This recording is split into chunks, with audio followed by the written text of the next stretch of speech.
right, guys. So I made a couple of people upset this week on Twitter, Kate.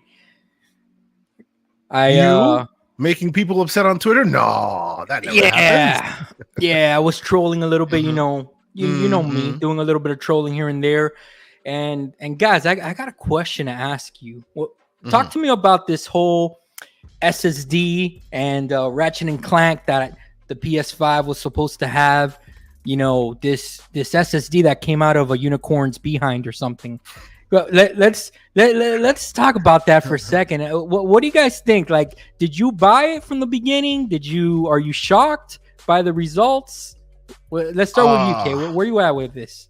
So to me, that's a leading question, because you know that I have made my brand always separating or educating people to cut through the marketing versus what's really going on there. So yeah, I think I have a tweet that came out the week that thing was announced that said this is not going to age well, and oh boy, has it not aged well. Oh man, we had Oh No, It's Alex. We had Fratanga Plays. We had IGN trying to cover a little bit for Insomniac and PlayStation by releasing some articles. What about you, Kirby? How do you feel about this whole SSD, magical SSD, and now we're seeing that Ratchet and Clank is working fine basically off a memory stick if you really want to go that route. So when hold on, hello. Yep. Yeah, we can hear you. We hear you loud and clear. Okay. Yeah, we hear you. So when I first saw them say that, I was like, I'm willing to give them the benefit of the doubt that they've got something special, but wait for the full release to see what happens. But I was definitely saying I think direct storage and the velocity architecture are superior when you know what you're doing. And it looks like I got my comeuppance. That's all I'm going to say. You gave Cerny the benefit of the doubt. You gave him the benefit of the doubt, and yeah. I mean, we all did, right? Except for Kay, apparently. He knew that it wasn't going to. No. See, the reason why I honestly thought that was a bit of snake oil was all the scenes they showed it off were kind of canned. It was nothing dynamism there. It was awesome and amazing, which the Ratchet and Clank games have always been. Like, nothing to take away from them. Let's be clear. Insomniac is one of my favorite developers. Absolutely. Even before they became PlayStation developers, they were my favorite VR developers. They've been great for a long time. So, I know that they are skilled in being able to show you whatever they want to show you. It's just what the marketers, and you know this after you've paid attention for a while, what those in the lab are doing, the work they're doing, is not exactly the same message that's being delivered to the public based on the marketers. And I kind of felt like they almost kind of did Insomniac a bit of a disservice by putting it the way they did, because then it made people want to challenge it. You know what I mean? That's the problem. And the thing is that, to me, they didn't lie, because I feel like if they were referring to PS4 versus PS5, so in that aspect, I understand that. But the problem is that they specifically made it seem as if this PS5 hardware, the SSD that was in there, was somehow unique to any other SSD in the market and something revolutionary, right? And I think that fanboys kind of ran with that, which is where my trolling comes in. So and maybe Kirby can disabuse me of this notion, but let me be fair here. To be fair, at the time PlayStation spoke about this, right? And at the time they were talking about the power of their SSD, they were one of the fastest M.2 PCIe 4th gen like SSDs out there, right? I think shortly after they showed the thing they did, one of the YouTubers, I think his name, Linus Tech Tips. Yes, exactly. I was about to bring that up.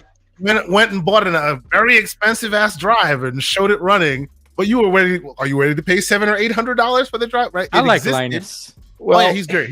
Here's the thing: it existed. It just required a bit more economies of scale for it to become ubiquitous, and that happened in short order, right? So for that moment, they can kind of squeeze through we weren't really lying, but that lasted very, very short. I'm sorry, Kirby, you were saying.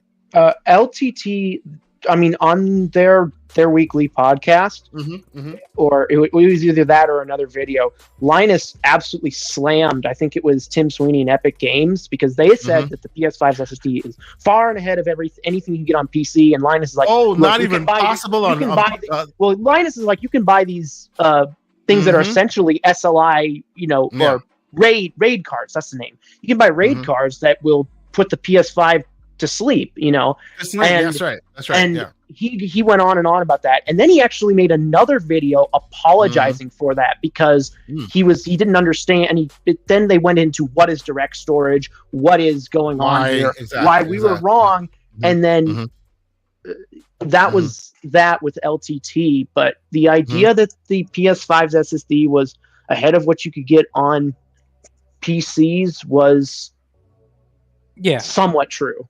It was somewhat true. Yeah. An average consumer couldn't get their hands on such fast tech at that time. So that's to give them a little bit of that benefit of the doubt. Now, a week or two after that, the floodgates opened and SSDs were coming out of the woodwork, and in short order, your PCIe 4th gen could do it, right? It was there. It just wasn't there from that moment they were putting in console. And also, to be fair, up until that time, console was always a lagging indicator of technology. Like, you'd never, and when I say you'd never, that's why you saw me hedge just real quick, because it depends on what you're talking about. Look, it depends on our normal PC, PCMR, that world. Usually consoles lag behind in that realm, right? So this was surprising to have something that was so unusually PC focused be something that's being leveraged here on the console side. At a time where even your average PC hardcore PC gamer didn't have that latest and greatest motherboard that supported that. You know what I'm saying? So I think that's all why it kind of made people want to challenge them. You know what I'm saying? Well, it doesn't help, right, that you have the fanboys running wild with this as soon as that article came out and saying, fanboys, challenging, says Mr. John Wolf. Challenging, the PCMR space, saying we have something better than you, and then that's always going to come back and bite you, especially on the PC space. That's something that I've learned. But with that said, I want to say hello to everyone. Welcome to episode 6 of the Gamers Playground. I am on hosting duties this week. I am the non-missionary gamer, John Wolf, as you have come to know me, and I'm joined by two incredible gentlemen with a lot of knowledge, especially here in this PC space. Of course, my co-host every week, the man, the myth, the legend, Mr. K. Asante. How's your week going, buddy? The words of the non-missionary gamer do not reflect the entire PC Gamer podcast as a whole. Stop with the non-missionary gamer stuff, man. Listen, Kay, listen, this is a non-missionary gamer zone. I don't know why, but I feel like every time you say that, you're offending somebody. I don't know why, but it just feels like you're offending somebody. That's the intention, yes. But see, we don't know who we're offending, though. Oh, I know who I'm. If you're offended, that means I'm targeting you. Then I'm targeting you. Okay. So how I'm doing? I'm doing pretty good. This weekend I spent, as you guys know on this show, I spend doing little I call them weekend projects, little mini things that when you're done you feel good about yourself for a Monday morning. The mini project of this week were two things, actually. One, which you'll get into when we talk about our tip of the week as to what you can do with your handheld devices. And on the topic of handhelds, the second thing that I'm doing this week is a lot of people have been asking me, so you have all these handheld devices and all that, you literally walk around like handing your children your $700 handheld? I'm like, hell no. Which no way. Yeah, it used to be the Cloud, the G Cloud, which was I got it on sale for like $150, which that was a pretty good deal for $150, right? Yeah, it's still like $300 right now. But I took a weekend project to basically find a device that is performant and useful that I can enjoy and use. But if my kids were to drop it, it wouldn't hurt me and I wouldn't be upset about it, right? Yeah. In comes the Powkitty X55. Oh, I've heard about this. Retro Game Corps, right? Did a video on this. $90 device. your basically your device for your companion for all non 3D games. Okay. Right? All non 3D games. You can even play Switch non 3D games. You know what I mean? But it's a very like obviously a weak performing chip. It's very very like it is your equivalence of your old school Android hardware and software, which is super interesting. It's running just enough Linux. Which is a very like Linux distro that's been like specifically modified for the purposes of running specific kinds of handhelds. This being one of them. You upgrade it, you can run a whole bunch of stuff. You don't configure anything. You just load the games in the folders that they tell you to.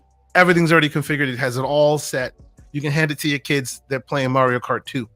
You know, that kind of thing. And what are we talking about? So you said non 3D. So PS1. Yeah, I'm talking Neo Geo. I'm talking ColecoVision. I'm talking Nintendo, Super Nintendo, Genesis, Saturn. Oh, okay, but you can't hit up those N64 and those Saturn games. N64 not so much. Saturn a little bit. I've tried Dreamcast, but only like Marvel vs. Capcom, 2D. Marvel vs. Capcom will work, stuff like that. It's $90. So don't expect magic. Don't expect wonders. You want to go all the way to that level. You want to have a GameCube or a Wii device in your pocket. Then you're more in the in the G Cloud department. Right, $250, exactly. something like that. If you can emulate $90. Sorry, if you can emulate Saturn, you should be able to do N64. So I don't know what's up with that. It's very light. It's very light on Saturn.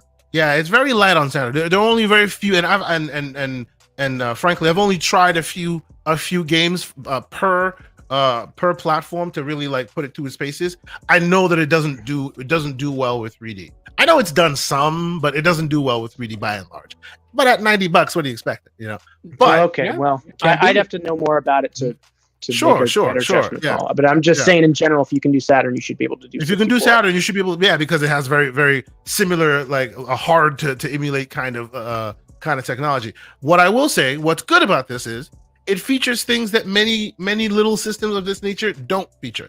Big screen for under $100, 2 USB-C ports, right? One for power delivery and the other one for being able to share it to another screen. 2 SD card slots, one for your OS, the other for your your ROMs and whatnot. It's quite good. It's quite good. So that's pretty feature. Yeah, that's pretty feature packed for under $100. That's pretty good. And the OS is awesome. You can do so much with it. It's basically Linux, and it's been very much modified and streamlined for the purposes of this kind of a device. So yeah, gotcha. This has been my weekend project. It's kind of cool. My kids are loving it. I'm getting them into Sonic 3D on Genesis. Get him to play Turtles in Time. You got the T-shirt. So we were playing Hyperstone Heist like 3 hours ago. So there you go. So this week we're also joined by Kirby Zero Louise, who has been a community member, since our first show. Kirby, I'm assuming you were probably subscribed to the Gaming Circle podcast. That's how you found us. No, it just showed up in YouTube recommended. Oh, wow. Even better. That's awesome. Okay. And Kirby, we want to, me and Kay want to thank you because every single week you're always sharing insight and always, helping us out throughout the conversation. So it's a pleasure to have you, man. I told you we were going to send you an invitation, and here it is. And we look forward to, what you bring to this conversation today, man. Let everybody know what have you been playing, a little bit about yourself, about your YouTube channel, Twitter /X, whatever it's called these days. Go ahead and let the people know, man. So I am a hobbyist programmer who is working on a DirectX 12 Ultimate and Vulkan game engine right now in my free time. And I really enjoy technologies and games. So, I try to participate in the communities, get some friends, try not to be a lonely loner. You can find me on Twitter at Kirby Zero Luis, or you can just probably search up that on YouTube and probably find it. You'll know it's me. You just will. what have I been playing? Well, I've been trying to work with Emulation Station on my ROG Ally. Oh yeah, okay. Yep. Because I'm not paying for Patreon access to EmuDeck. I will do it the hard way. I've been doing the same thing. Yep. Because they want a monthly subscription for Windows access on that. Yeah, they like, do. I know. I'm paying. So, I'm paying for it. I know. I'm just like it. I've learned Emulation Station outside of RetroPie and EmuDeck has a very high learning curve, but it is far and above the best front end I've ever seen. So I'm working with that right now. Great. Yeah, that's awesome, man. And that's actually what I'm running on my PC and the ROG Ally. And the thing that sold me about it, number one, was the simplicity of just, I guess, paying the Patreon, because I needed something that's, easy, since I'm not such an advanced user. And dude, it's working perfectly. I'm able to take my saves from the ROG Ally straight to my PC. So I'm really liking that. But like you said, it does have kind of a steep learning curve if you're doing it from scratch. But guys, we got a heck of a show this week. Let's get into first. I got to plug something that I was very lucky to be a part of this past Saturday. In case you guys didn't know, Mr. K. Asante and Everborn celebrated their 100th episode on the Gaming Circle podcast. And I want to say one more time, Mr. K. Asante, congratulations on the milestone. I know that we're gonna one day be at 250, at 300, at 500, at 1,000, and this show as well. So let's give you a little bit of time to reflect on that show and tell the folks what they may have missed. So it's kind of funny, every show we do, I go back and watch it and critique and just to make sure the show was the elements were there and it was good and it was funny, it was entertaining, all this. Like, I clean up, do show notes and all this. I have not been able to go back to that show because it's 5 hours, bro.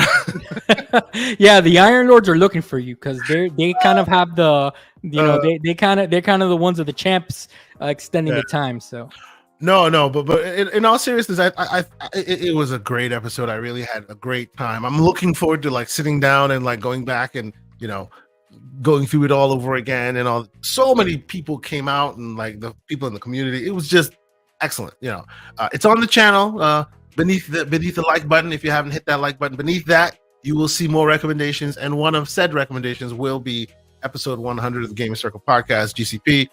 It was real fun doing it. Just a bunch of people on the community members jumping in, acting a bunch of fools, just talking about how much we like games and all the stories of the day and whatnot. So it was great. And I appreciate all the people who checked it out.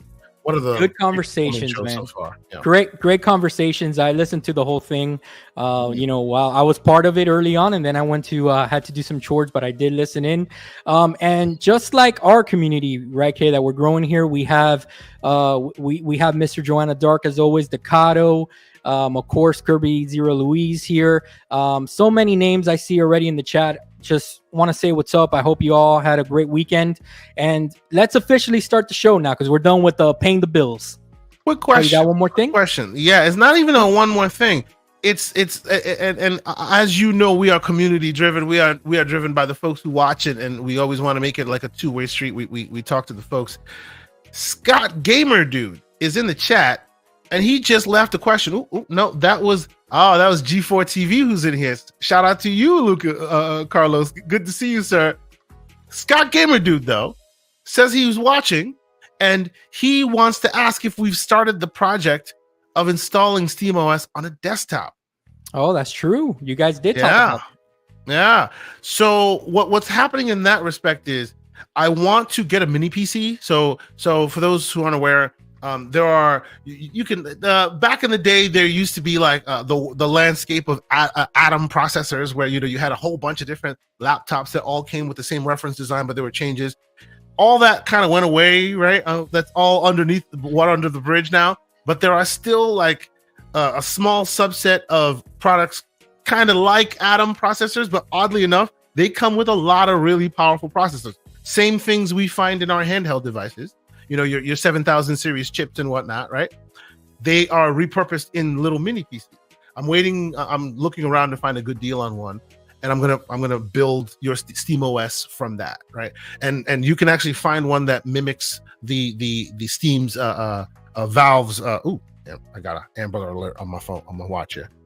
You can find one. Yeah, I know it's weird. It always does that whenever the phone does it. You can find one of those pieces of hardware online, on like Newegg or something like that, or Amazon. And I'm trying to find a good $200-$300 one that can hit me with relatively good specs, probably used if I want to get really high. And then I'll do that definitely. I'll definitely do the project, but I'll keep you guys posted as I get it online and put it on all that. Of course, I'll do the tutorials and all of that as I do. I mean, I really commend you for taking that extra mile, but let me throw something at you. Yeah. So, you know how I've had the Asus ROG Ally, because my goal and the reason that I purchased the ROG Ally was because I wanted to have that grown man switch setup, right? I wanted to have something that I can take on the go. If the wife, wants me to watch some Korean soap operas with her next to her, I can be playing next to her. But at the same time, I wanted to have an extension of that PC experience with the eGPU on my big screen, right? And I've accomplished that. Super happy with it, right? Yeah, you've done your ROG Ally in the living room with the eGPU. You take it off when you're on the go, right? Okay. And I'm on the go, right? So you are like in the Asus's. You're in the Asus's demographic. You fit right in there. Okay, cool. I'm in the bag. I'm in the bag, right? And it was expensive as heck too, but I'm in the bag. So expensive bag, yes. So like Mr. Joanna Dark likes to say, I'm tied by the umbilical cord, okay, to that GPU. But for someone like you and maybe someone else that doesn't have that eGPU, the Asus ROG Ally is still a very capable machine, okay? It's still very capable without that extra horsepower. So I know you're gonna do that project, right? But I have been running Steam OS. What's that? My only bit of smoke, and I appreciate that you like it. And Kirby Louise, please chime in, because I know you know what I'm talking about here. My only bit of smoke is right.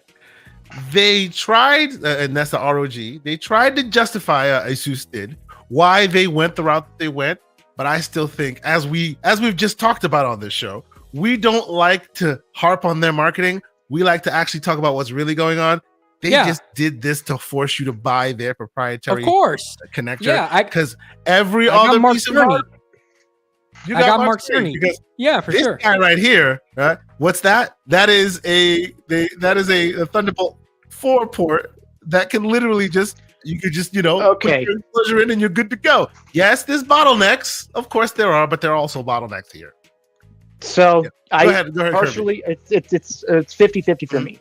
Yes, please. I don't like that they didn't make because XG Mobile connector is not just the little proprietary. Oh yeah, no, it's far more. And USB-C. It's always been like that. So I don't like that they didn't put Thunderbolt or USB 4 on the ROG Ally, because there are other ones that they've done with XG Mobile that did have that. Oh, okay, so it had both. Interesting. That's good. I did not know that. Of course, XG Mobile is super, super great for eGPUs because you need every bit of bandwidth you can get. Sure. And yeah, absolutely. Yeah. Nowadays, there's something called Oculink, which you see on the high-end GPDs. And there's an Oculink port right on this guy right here. Right. And Oculink provides the same bandwidth as XG Mobile for eGPUs. It just doesn't come with the extra what's it called? It doesn't come with the USB-C because those eGPUs don't always come with other I/O like ROG eGPUs do. So because that's proprietary versus your universal standard. I don't know if they could have supported Oculink if it was ready in time, because I know it's a fairly new standard. Or how far ahead this was planned. But the reason why I'm giving them a little smoke, because I have their small little brother. This is a smaller company, obviously, but they actually did it. Right. Well, you can totally do that. But we know. But look, I was a target demographic here. I'm the guy that saw, oh, wait a minute, it's just a connector that goes on top and you have an eGPU and there's nothing else to think about.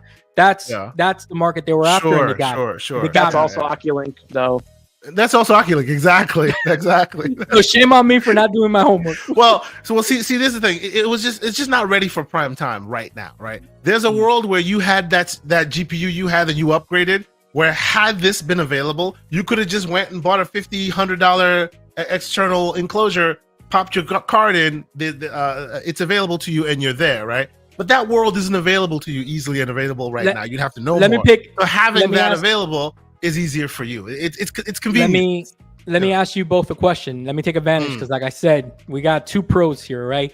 Do you guys see a future where when I outgrow that eGPU, will there be room for me to be able to use anything but what Asus offers me on the ROG Ally?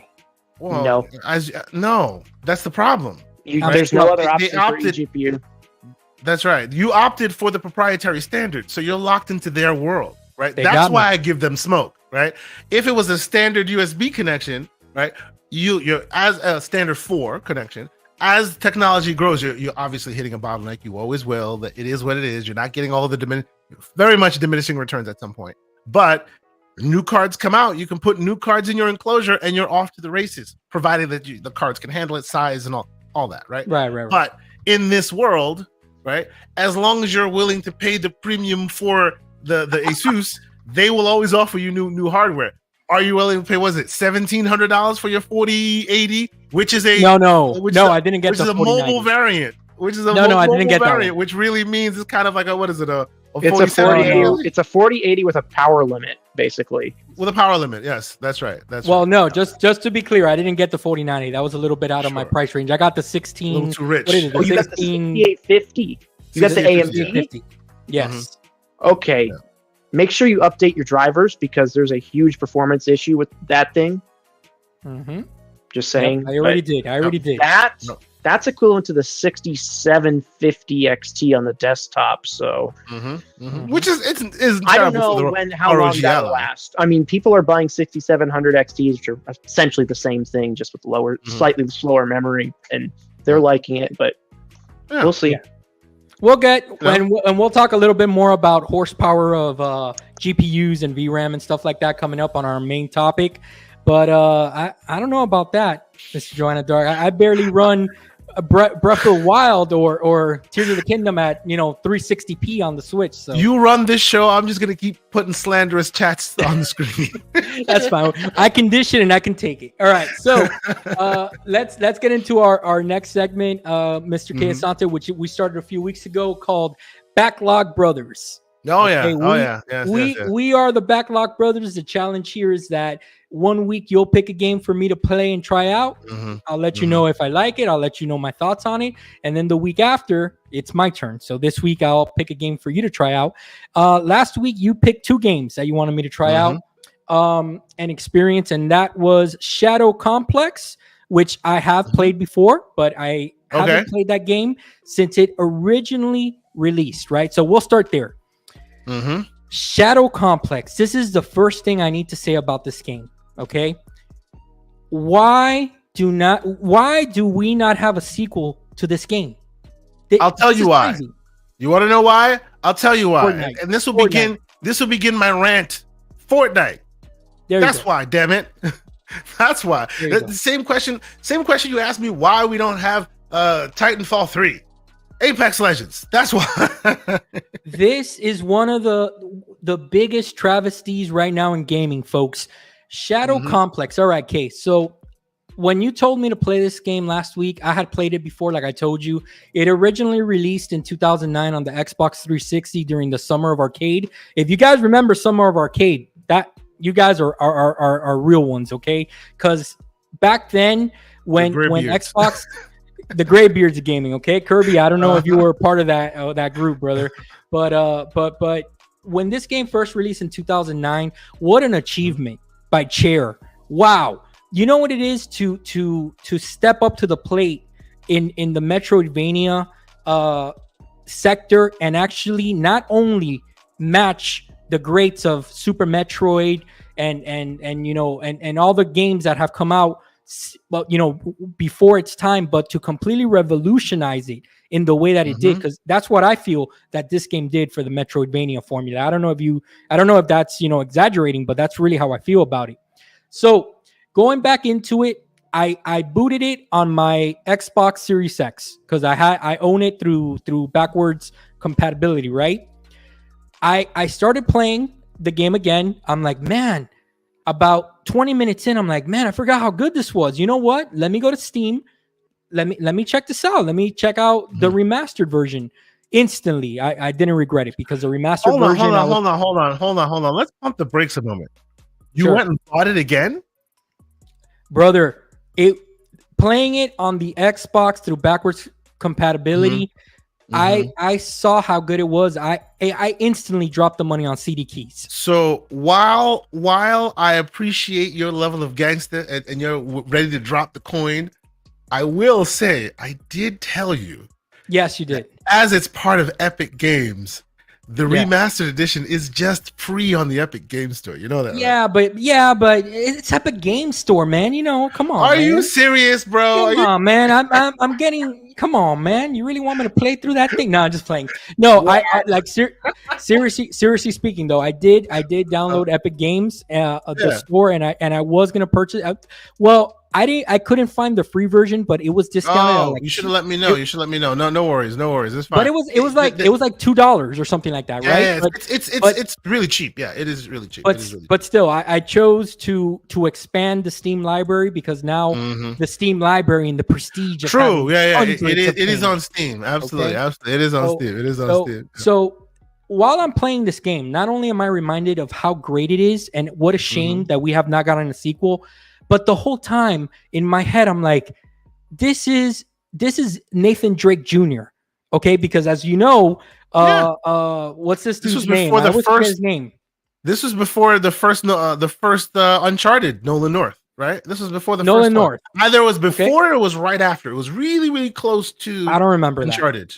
I don't remember that. It was really, but this is basically Nathan Drake Jr. is what you are. Yeah. Okay, it's like a young Nathan Drake in this world because it's him that he even acts like Nathan Drake and he even has the little belt buckle and everything. Okay, so it like let's get past that though and let's talk about the gameplay. It is some of the best Metroidvania gameplay elements, how it completely refined the formula, man. And like I said, it's such a shame that this game does not have a sequel. Okay, tell me a little bit about this game, and then Kirby Luis, tell me if you've heard about this game afterwards, and just why haven't you played this if you haven't? So I honestly think this is one of those situations where back in the day there were games that were just creative endeavors that kind of strike or they don't, you know what I mean? There's nothing far beyond it. These days, those type of games are few and far between. I can think of Hi-Fi Rush as an example, right? Something that just comes out of nowhere with no fanfare, with nothing behind it, and just kind of takes people by storm. This was Great that, example. right? But there were lots of this kind of stuff. Many of them hit, many of them didn't, right? But for some reason, for me and for a lot of people, and I salute to you, Graybeards in the chat. I see you there, Silent Cypher. I'm gonna get to your super chat momentarily. This was the pinnacle of summer of games, summer arcade. Xbox Live Arcade, right? Back in the day when that curated list would show up and every week would be better than the last, right?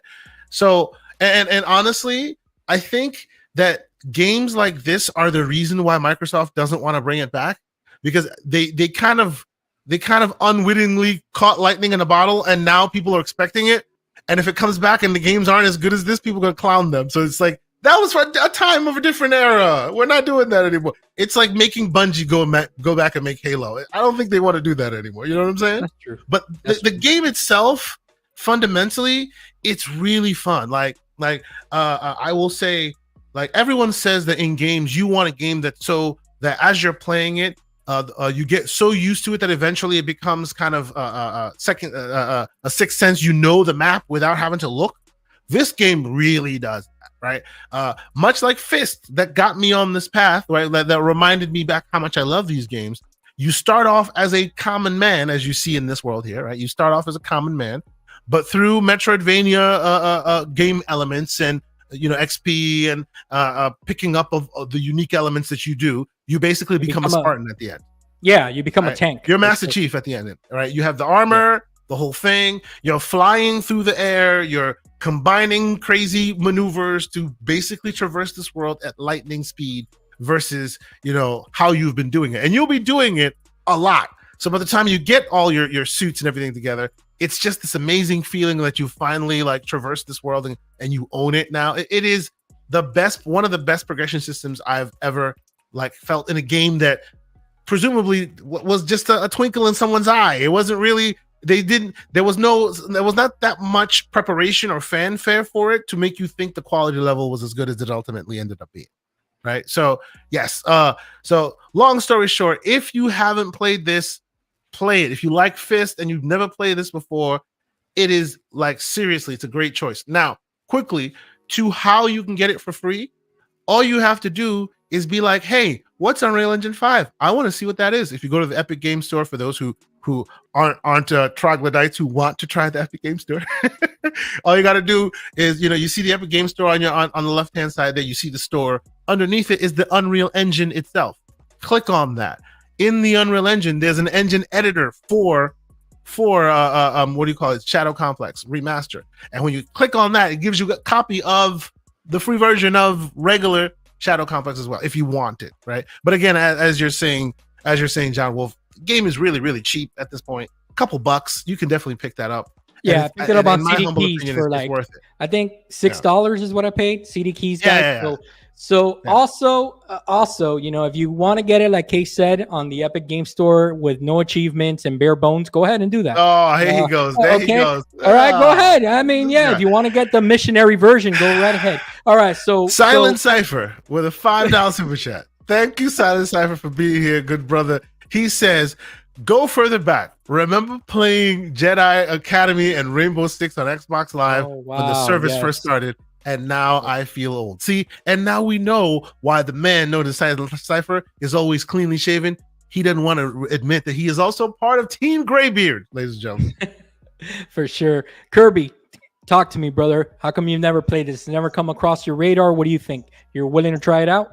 So my experience with Xbox 360 back in the day was my friends owned one and we didn't, because we had a Wii and DSs for every kid. So parents are like, what do you need that for?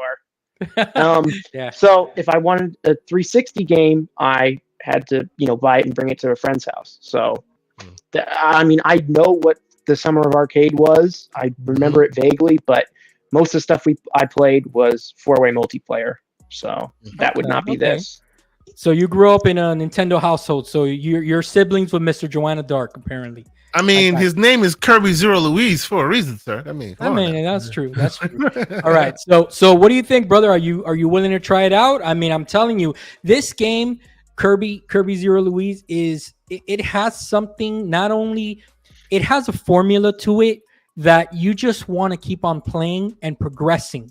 It encourages you to keep on going, and even when you're like, okay, maybe I've played enough for today, you just want to see what the next part of the map is, what's ahead coming up, and it has something that not a lot of games have, to be honest with you. So to your point real quick, John Wolf, I don't like challenge modes in games. I feel like I'm a beginning, middle, and an end gamer. When I'm done. Like, multiplayer, sometimes maybe Halo, possibly, but by and large, I'm a single player gamer. That's what I do. You will never catch me just kind of trying to get the high score or anything. I want the story, beginning, middle, and end, and I move on.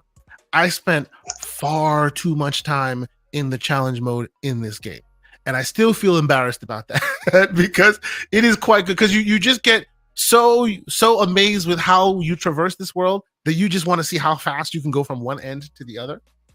Right, because you go from one end to the other in this game multiple times for storyline reasons, right? And the first time you do it, it takes so much effort that eventually, when you're flying through the air like freaking Superman, you want to see if you can do it in like 5 seconds flat, and there's an achievement for that too. There was back in the day.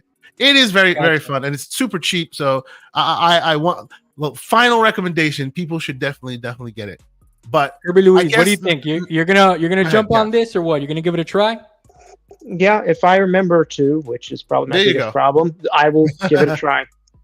Give No it a worries, try, brother. brother. It's definitely great on the ROG Ally. Okay, on the ROG Okay. Ally, it's a great game. Okay, so the next game, Mr. Kiyosante, that you wanted me to try was Rogue Legacy. Mhm. Okay, Yes. Let's switch to Rogue Legacy. Yes. and Rogue Legacy. This will be a little bit faster because Mhm. I didn't spend too much time because I was too busy playing Shadow Complex. Okay. Oh wow, you went back to So- Shadow Complex. Okay. Yes, I went back to Shadow Complex, and thank you Okay. again for reminding me of how great that game is. Thank you. Uh-huh. So here's the thing with Rogue Legacy. Mm-hmm. I didn't play Rogue Legacy 1. I jumped on Rogue Legacy 2. Okay. I did it through Yuzu. Okay. Wink wink. All right. So I did it through Yuzu. And this is Rogue Legacy 2, right? Not 1. You're only playing 2 right now, right? Yeah. I didn't play part 1 because I remember playing part 1 a very long time ago. I think like in 2014, 2015, around that time. Yep. I liked the game, but I quickly was reminded while playing Rogue Legacy 2 what I don't like about these roguelike games. Okay. Yeah. There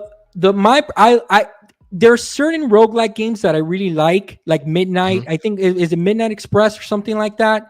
No, it's not Midnight Express. It's Katana Zero. Katana Zero. Yeah. Okay. I really, really liked Katana Zero. Okay, that's my type of roguelike. The problem with this game is I really like the art style of it. It reminds me of Alien Hominid. Remember Alien Hominid? Yes, of course. It has absolutely. Good call. Has that look. Yeah, it has that look to it, that artwork that I really like, and I enjoyed Alien Hominid back in the day. But as soon as I died with a couple of characters in this game, and I had progressed for like 15, 20 minutes, I was quickly reminded, oh, this is a roguelike. And starting all over, running through the level again, going through portals, ending up where I was again. Now I don't have the dude that I liked, that he had the sword. Now there's a dude with a bow and arrow, and I'm reading these stories, and I'm like, no, man, I'm not liking this. I got, this is gonna just be changing at all times. I'm gonna have to learn new characters, new mechanics. Here we go. I'm not in the mood for this right now. So I played literally an hour of it. I think you're a victim of Shadow Complex because you just wanted to go back to Shadow Complex. Yeah, absolutely. So maybe this was a situation where had you played this first, you probably would have given it more of a chance. But because you were in Shadow Complex mode, it kind of made it difficult for you to go back. I hear you. It is what it is. That's fine. There's just something about it that it's just when that second character died and I had progressed, like I want to say like a good, 25 minutes, and I died, and then I'm like, wait a minute. Now you're gonna give me another character, and I gotta learn something. I was like, nah, not today. See, but the plus side of this kind of thing, though, is and this kind of conversation came up when what's the name of that game came out? PlayStation game that's now on PC. That was a PlayStation roguelike as well, made by. Oh, you're talking about the Kung Fu game? Made by Housemark. Oh, I'm sorry. You're talking about Returnal. Returnal. Thank you, Kirby. Yeah. So Returnal, when Returnal became a factor in the equation, we were talking about that. The thing with Returnal that I think that was a more apt criticism was, in Returnal, your progression can be hours, and then you die and lose it all. Whereas this one, it's like 20 minutes, 15, 20. It's like tight little rounds, You can kind of play it. Oh, I failed this one. Okay, it's fine. You move on. Your point about the different characters, I think maybe that part's more of a victim of the second one, because I feel like the second Rogue Legacy did not have as much interesting of a character base to choose from. So like this one's drunk, and every time he burps and stuff like that. I remember. And then there's another one, right? There's another one who's colorblind, so the whole world is black and white. Or I actually sees the world upside down. I kind of regret going straight to 2 and not playing 1 again, because I didn't like 2 at all. I don't like it. This 1 is my hour in, point. and I did not like it. I think 2 kind of took the formula that was successful in 1 and did not iterate too much beyond it. Yes, they made it look nice, but it's the same core formula. And if you wanted that special thing, you didn't get it in 2, right? You got it in 1, right? But I think that's probably why you felt the way you did about it. Like, I still do think that 1 is probably a better game than 2 is. But if your first experience, if you're not playing Shadow Complex, I think you should try this game, because you probably will end up liking it. It is the righteous way to do a Metroidvania, in my humble opinion. Short bursts. It handles really well on a handheld because you can just stop. I'm at a dentist. I'm somewhere. 5 minutes. I'm playing. I pause. I go do what I got to do. I come back. I do another run. Right. It's not the long running thing, and then you lose it, and then you're just like, oh my god, I lost so much progress. No. And eventually, the mistake, the thing that you were saying, where they give you another character right away. Very soon, once you start building up enough resources, you can build up enough resources to pause time, right? So it's kind of like an infinite checkpoint. So you never have to start from day one anymore. You start from the first level, and then the second level, and then before long, you're building up on that. And it is very good. It is very good. Yeah. Now, Kirby, I don't know if you've played this before. I'm sorry. Go ahead. No, I was going to bring Kirby in. Kirby, have you played any of the Rogue Legacies before?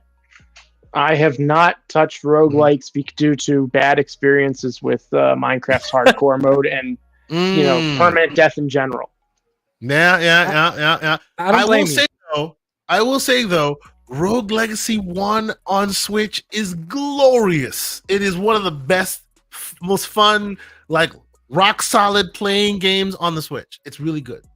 Don't give Mr. Joanna Dark any ammunition here. Come on, man. Now he's gonna be like, yeah, experience it in 4K on the Switch and all that stuff. You see what you're doing? You call people who only play in one place missionary gamers. I say it's good on the Switch. You go, nah, not that Switch.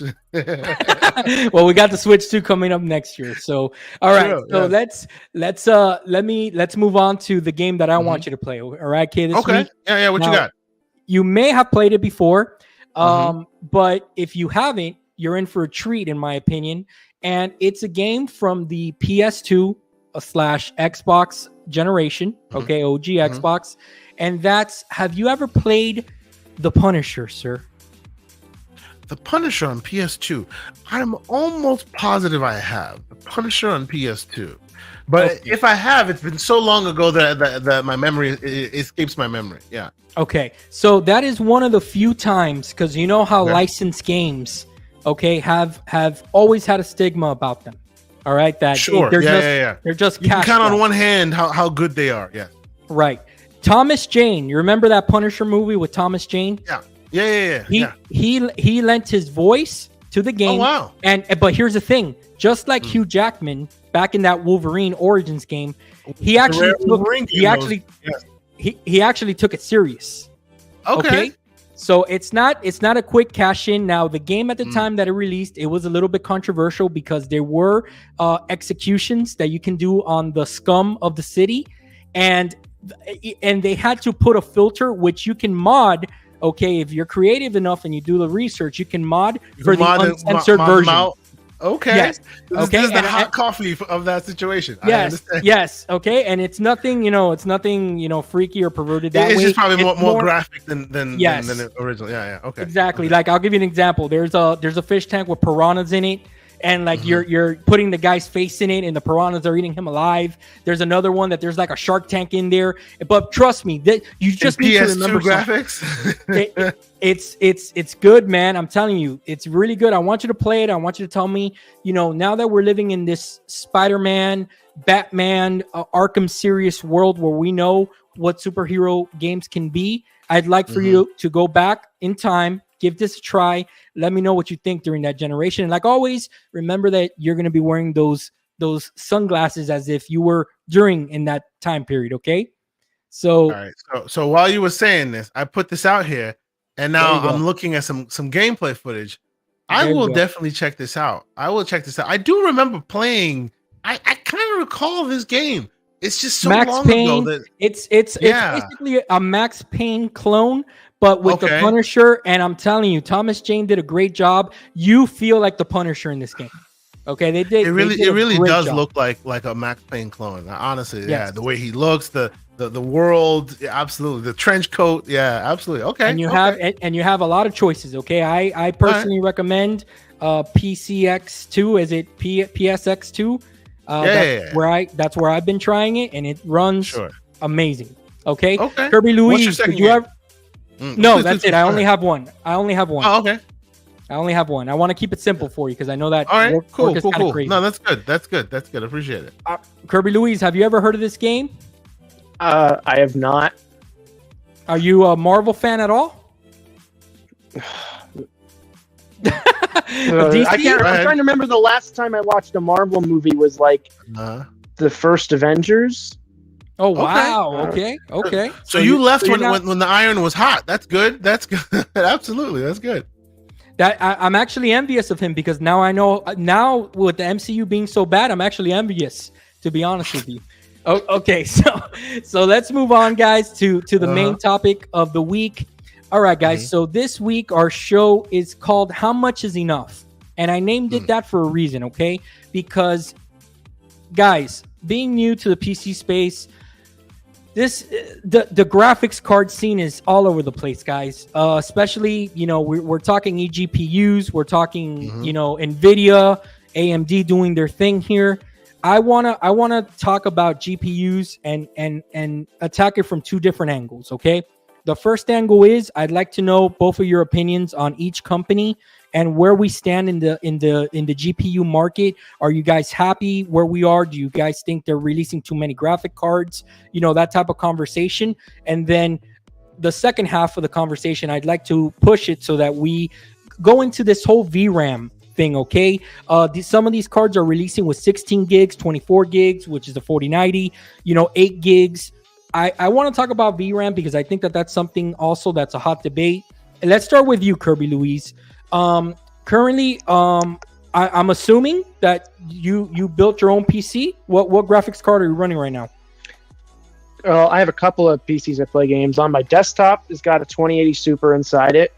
And I actually didn't build that one. I bought it pre-built because there was like a huge sale and it was going to be cheaper. Plus, I got a warranty and I don't have to spend time building it. So I was like, well, may as well.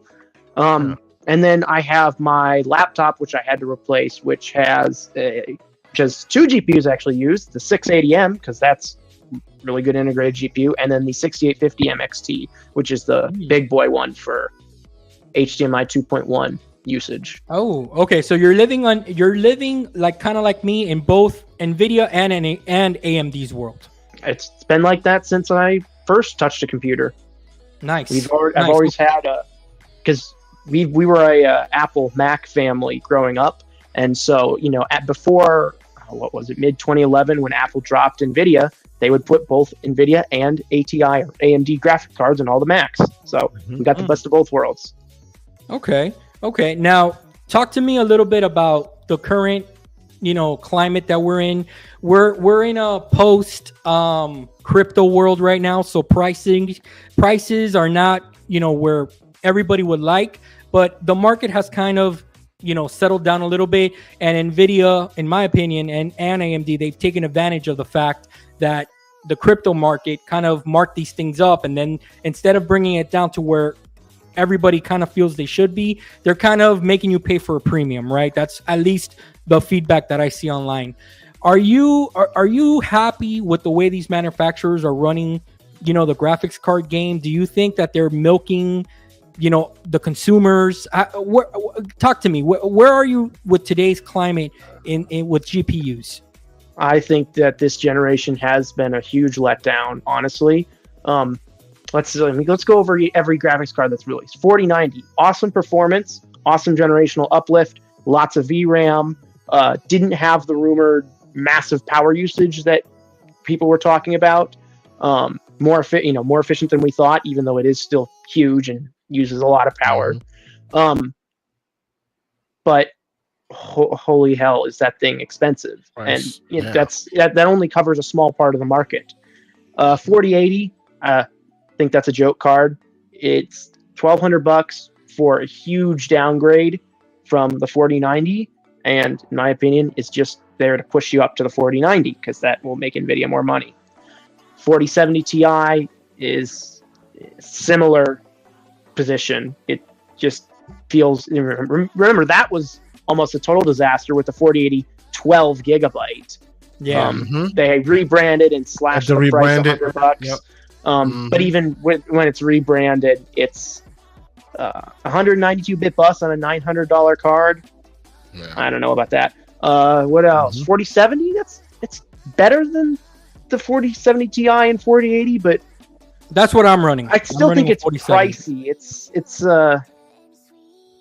I think Nvidia definitely charging for their brand and the DLSS 3 and you know that kind of stuff, which is frame fine. generation I don't and have blah to like blah it. blah. Yeah, 4060 Ti, disaster in my opinion. 8 gigabytes is unfortunately obsolete even at 1080p, and the 16 gigabyte is overpriced for the performance you get, because it can rarely use all 16 gigabytes unless you're running Stable Diffusion. That's not a game. yeah. Let me tell you. Let me ahead. give you an example, and I'm sorry to interrupt you. Let me give you an example of how Nvidia is kind of letting the FOMO set on rookies like myself. Okay, I'm playing a game on the Asus ROG Ally with the eGPU, and I got, of course, the frame counter on, and I'm looking to see to my goal is always to go above 80 frames or higher on my games, and that means if I have to sacrifice something, I will, right? So the thing is that where Nvidia, I feel, is kind of training us as consumers, is that they're making people feel, and this is sometimes how I feel, and I got to check myself a little bit, like if 80 frames and above, for example, 60 frames and above for certain games, it's not enough. They make you feel like if the DLSS has to be kicked in because you constantly want to see those frames in triple digits, etc., etc. And I really do feel, guys, that they have kind of manipulated themselves into creating that FOMO and that false sense that you need to upgrade every, so often, so that you can keep up with the Joneses and always be, because now you can never go back to anything lower than 120 frames, for example, right? Now you always need to have 120 frames no matter what. And I think that, that mindset is something that, being new to PC for myself, I kind of need to check myself starting now so that I don't let myself fall into their trap. That's how I feel. I don't know if you guys agree with me or disagree, from me attacking that. What do you think, Kirby? Do you think I'm kind of out of bounds here, or? No, I think you're absolutely right. Every hardware company wants to give you that feeling of you must upgrade every generation. You do not have to upgrade every generation. You don't even have to upgrade every other generation.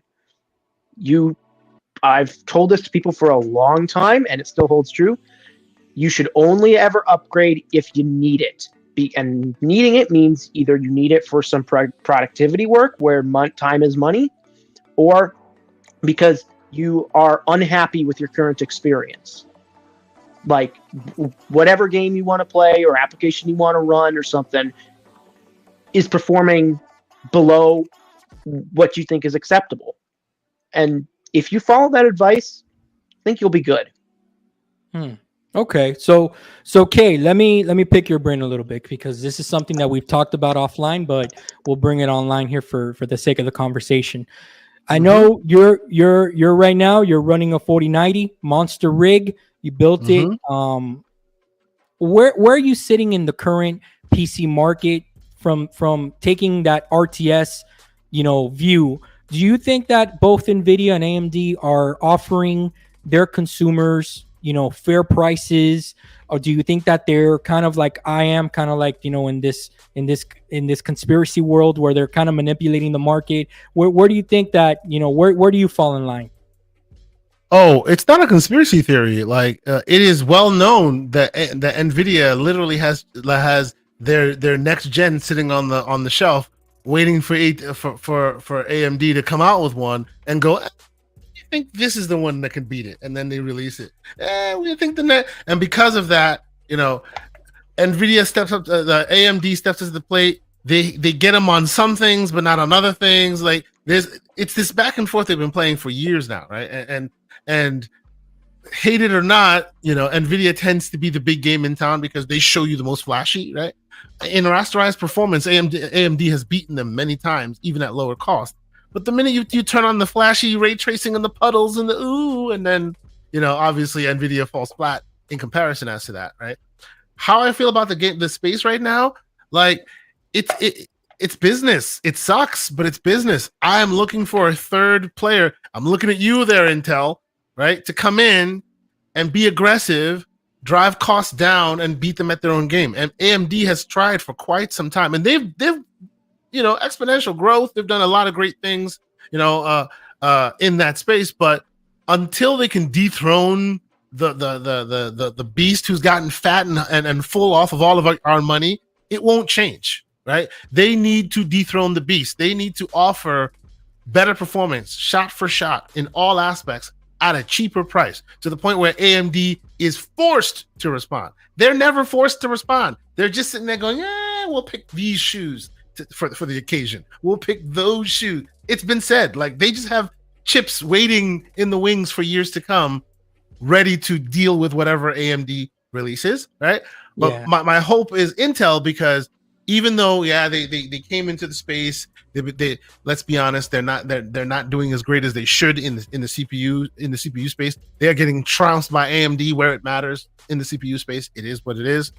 But they did re-enter in a better way at the discrete GPU space, and they have cost-effective options, and their cost-effective options are actually pretty decent, and their upscaling technology is actually pretty good, to the point where I'm like, I'm looking at you next, I don't know, console manufacturer. Somebody go to Intel, throw them a bag. Let's see us diversify that market a little bit as well. So, I think that Intel is now my hope to break up the much needed monotony between AMD and Intel, AMD and NVIDIA. Fair enough. And let me give you some feedback, right, from what I've seen. One thing that really scares me, and guys, you correct me if I'm wrong, because again, I don't have too much experience in this space. I'll give you an example. Ratchet and Clank Rift Apart just released this past week, right? I quickly did research to see, how the graphics cards in the market were performing with the game.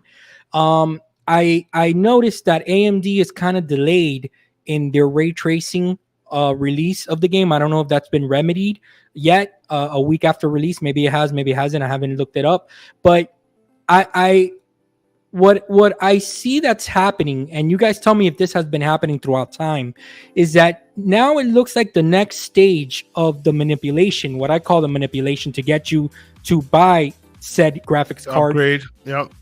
Yep. Or for you to choose one company, is that now they're making exclusive deals with publishers for said game. Like, we know Starfield is going to be supported by AMD. So does that mean that Starfield is not going to have DLSS 3.0? Well, so yes and no. Absolutely. Has this thing happened in time and memoriam? Absolutely. Every time you see a game splash screen, you see either AMD or you see NVIDIA. You do. That's every true. Time. Yep. But doesn't mean the others can't play them as well as it can be played. On the other hand, though, that other question you asked, it very much does that.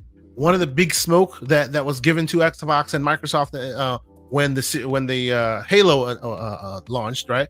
It needed upscale technology left and right. At the time, DLSS 2 was the name of the game compared to FSR 1, right?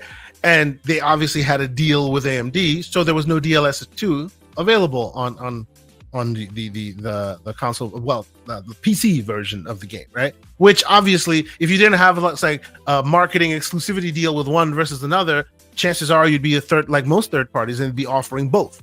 But they weren't offering both; they were only offering one. And I think quietly in the background, after the year of exclusivity marketing, blah blah blah, died down, now you're seeing those other being offered as well. So to say that it's a world we're finding ourselves in now is not exactly accurate, but yes, more and more as these things become more commonplace, right? They're going to have to work with with more of the middlemen, if you will, or the vendors to optimize for them, because the name of the game in handhelds are concessions. They just are, right? And if you're walking into Starfield without guaranteeing that there is some kind of upscaling technology on your favorite handheld, chances are you won't run it well. Yeah, that's the thing, right? Yeah. So Kirby Luis, let me know. Do you think that this is something? Let me kind of change the question up for you. Have you in your experience of PC gaming, right? Have you seen where you have personally said, "Hey, I'm gonna play said title on my AMD rig because I want to take advantage of the features compared to NVIDIA and vice versa? Has that happened, or is it really something that you just don't pay attention to and you play wherever you want? Absolutely. First thing I want to mention is I am reminded of Crisis 2 and the debacle surrounding that, because but yeah, I remember. Anyways, but yes, that has definitely happened. Primarily Minecraft DXR. I have there's only DLSS. There's no Intel XeSS. Sorry, there's no FSR unless you mod it in. And I actually went to Mojang because Mojang had put out a blog post on this, and they said, we promise there's going to be some TXAA generic upscaler available for non-NVIDIA cards on this. And I go in, and 2 years later, it's not there. And I go tell them, hey, where is this? I made a official bug report. Hey, you promised this. Where is it? And showed all my homework, showed all my proof that it's supposed to be there in their own blog post, and was told, this is not a bug. This is working as intended. And I'm like, wow, you guys. I mean, I did figure out a way around it. It's a bit of a PITA, but I've definitely experienced that, and I'm sure it's happened the other way around. I think, what was it? I think the Myst remake only shipped with FSR at launch. I think that was one of the first games actually to implement FSR. So I couldn't have DLSS on my PC because I didn't have my AMD laptop at the time. But yeah, that was my experience with this whole upscaling exclusivity horse shit, which I'm really not a big fan of. Gotcha. What was the second part of the question? Yeah, so basically, I mean, you answered it.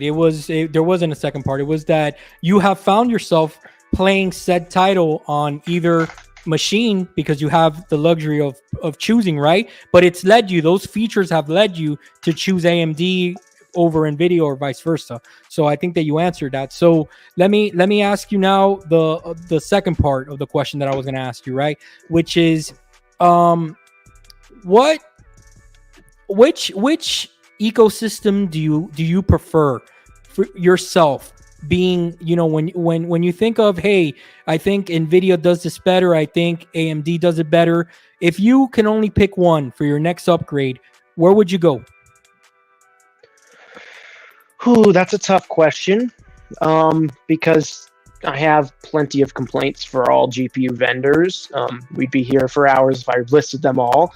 But if I had to go with only one, will I have unlimited budget or? No. Okay. Not really. Depending on the price, if NVIDIA can price something decent with 16 gigabytes or more, probably them. But otherwise, I think I'll go Team Red and just. Why NVIDIA? Couple of reasons. Stable Diffusion works better on them, and I enjoy using Stable Diffusion. What else?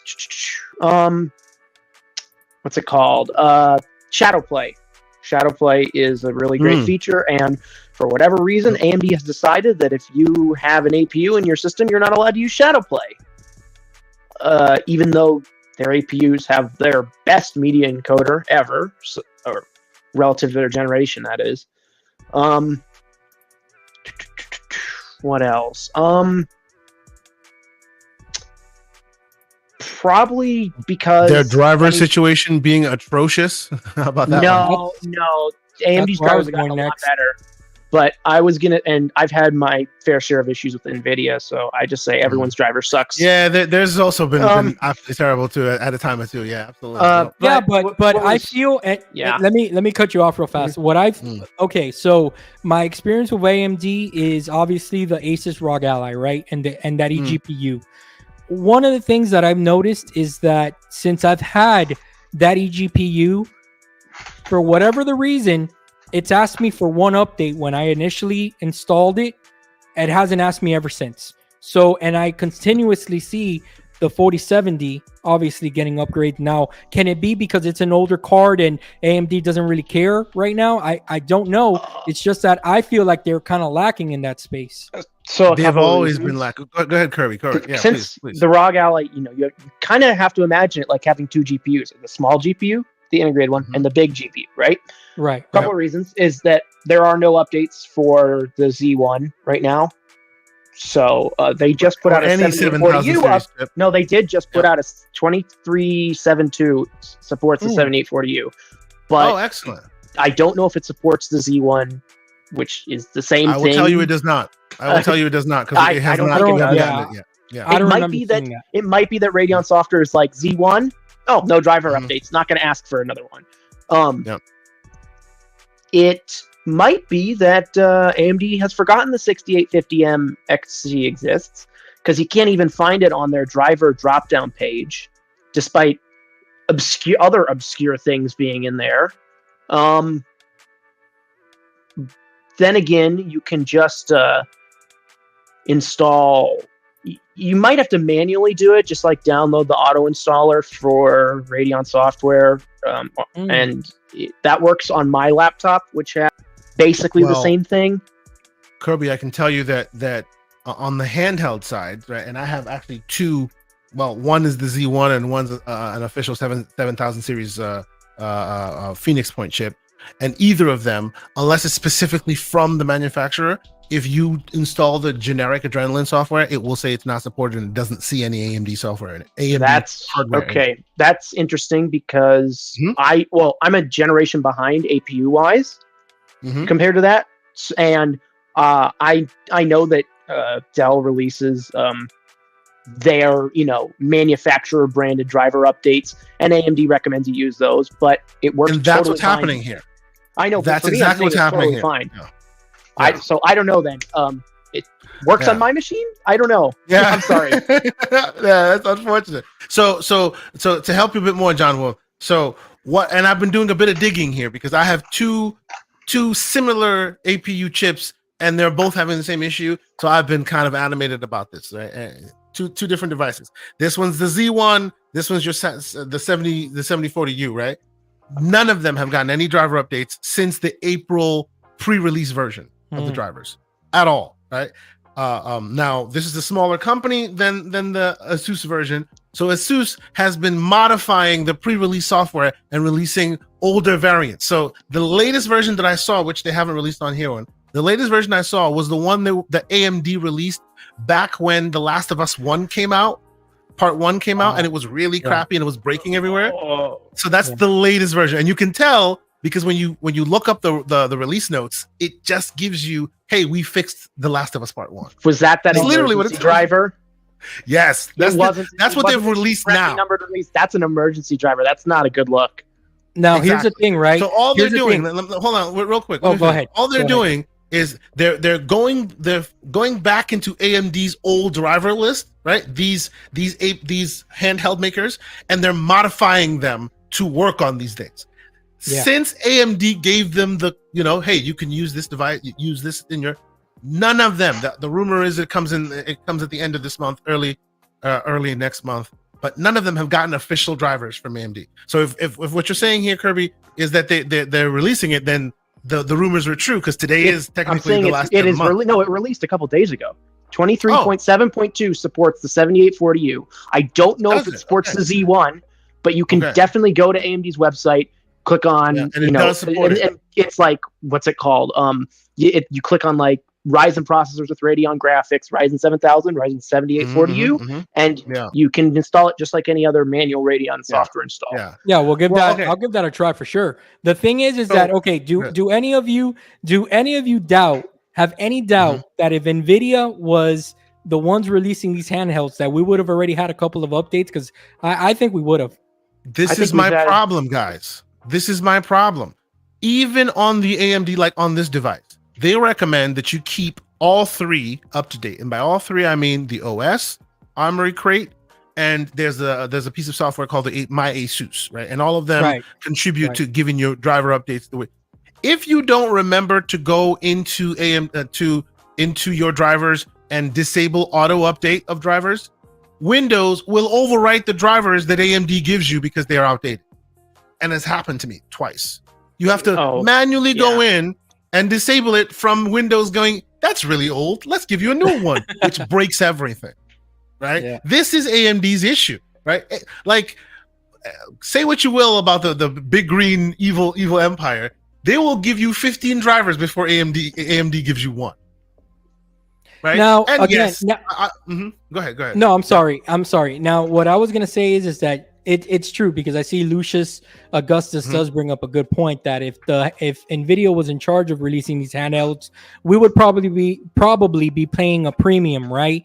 But true. Yeah. But on the flip side of that, Lucius, which that's a great point, but at least you're getting updated, updates with your purchase, which Bro, I kind of feel like AMD kind of leaves you in the dust a little bit sometimes. I bet you that my NVIDIA Shield that came out in 2015 has gotten it since this thing has been released, has gotten a driver update before this. Wow. And that's been out since 2015. And it's not a knock. It's not a knock, because what I've used of the AMD software, I like it. I'm still trying to learn. I'm still trying to learn what things like RSR are. I'm still very new to that playground. So maybe next generation we can change this conversation. I can tell you guys, hey guys, I've decided to go full AMD because I figured it out, and I think that what they're offering is good, which I've watched a couple of YouTube videos comparing both AMD cards to NVIDIA, and what I'm getting from the channels that I'm watching, which maybe you guys can agree or disagree with this, is that if you do your homework, you can really learn and take advantage of what AMD gives. But I still feel like if NVIDIA is more catered towards people like me, which I don't really know what I'm doing here. So unless I take the time to dedicate, NVIDIA kind of holds me by the hand. You know what I'm saying? So what you're saying is you want a GeForce Experience like thing, but for AMD. Yeah, and maybe they do have it, right? I don't know that because I haven't. Yeah, Adrenaline is not good enough. Adrenaline is not good enough, and I don't think they. And Kirby, please correct me if I'm wrong. I don't think they have any kind of hand-holding software that kind of talks you through what AMD has to offer. The what is it? The RIS and their version of FSR. Obviously, FSR has gotten a lot of attention, but they don't seem to have the equivalent of NVIDIA's NVIDIA what do you call it? GeForce Experience. Do you know of anything? So it's weird because Adrenaline software is one piece of software that does everything. And whereas NVIDIA has the NVIDIA control panel, which is that thing that looks like it's from Windows XP and does all the nitty gritty stuff. And then there's GeForce Experience, the thing that requires you log in and does like shadow play and hand holding. Graphic setting optimization, which is ridiculous. And usually you'll find that those optimizations are terrible. Yeah. I don't even know what it does besides shadow play, but it splits them into NVIDIA splits them into two. AMD, it's all in one. I think AMD has a first launch tutorial. It's not amazing, but I think in GeForce Experience has that too, and it's also not amazing.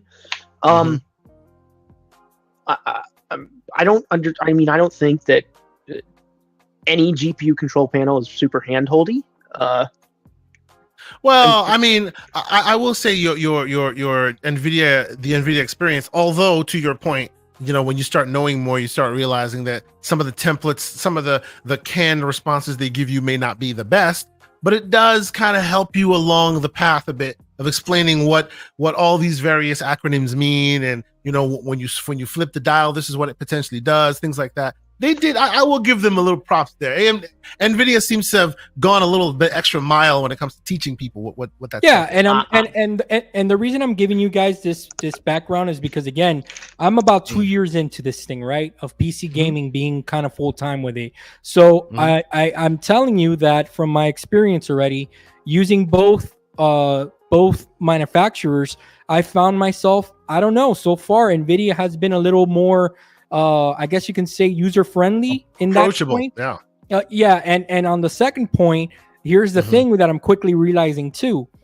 They're also training me to always want to be within their ecosystem, right? Well, that one you need to train yourself a bit better. Yeah. You need to get out of their mindset. Absolutely. So that's the thing, and that's why I brought up the thing about kind of like how they're shepherding their clients to feel like if what you have is obsolete. And I mean, both companies do that, but I feel like Nvidia really does that more than AMD from what I see, right? So AMD, let me ask you okay, go ahead, please. Sure. No, go ahead. Go ahead.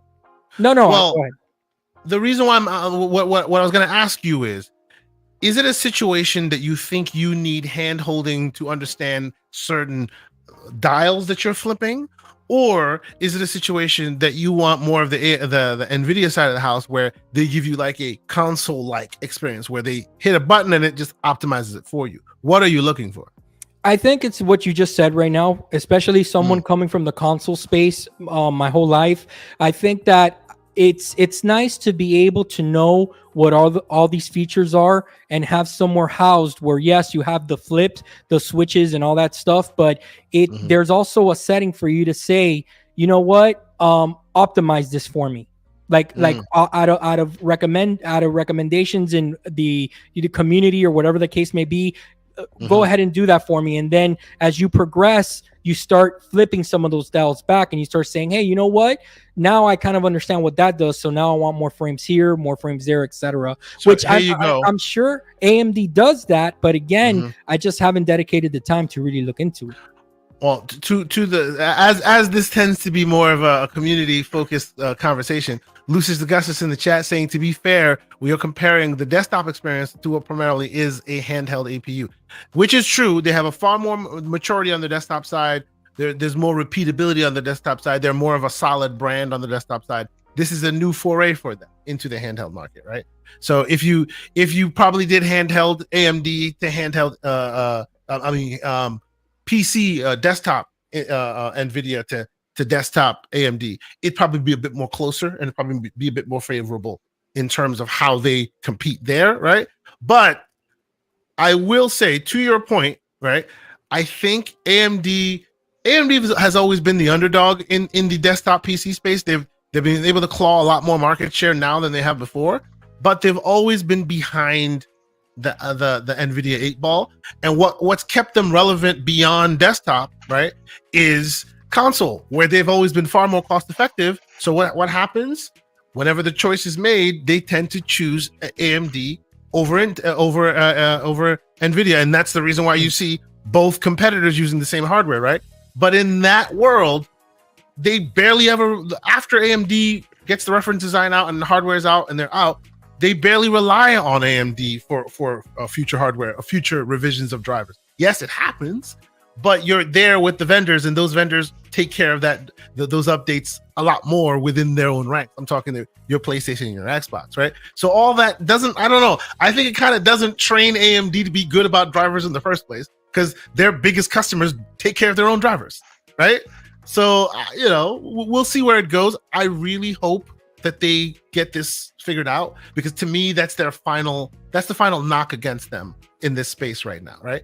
I hope Intel comes in and gives them good competition, and I hope AMD says, hey, we need to make sure that if a game is releasing on Monday, our drivers are available on Tuesday. Like every time a game releases, I get a new driver update on the desktop side, mind you, for my Intel 4090. There's always a new driver with competing with any big crazy AAA game. I feel like that too. I constantly feel myself with a big AAA release that Nvidia's pushing out some type of update. So, okay, let me push the conversation along, because we're almost at that let's mark. Get there. Yeah. Okay, so let's move into the second part of the graphics card discussion, right? And I'll start with you, Kirby, one more time. Talk to me about vRAM, man. This is something else that I'm kind of new on. I have FOMO.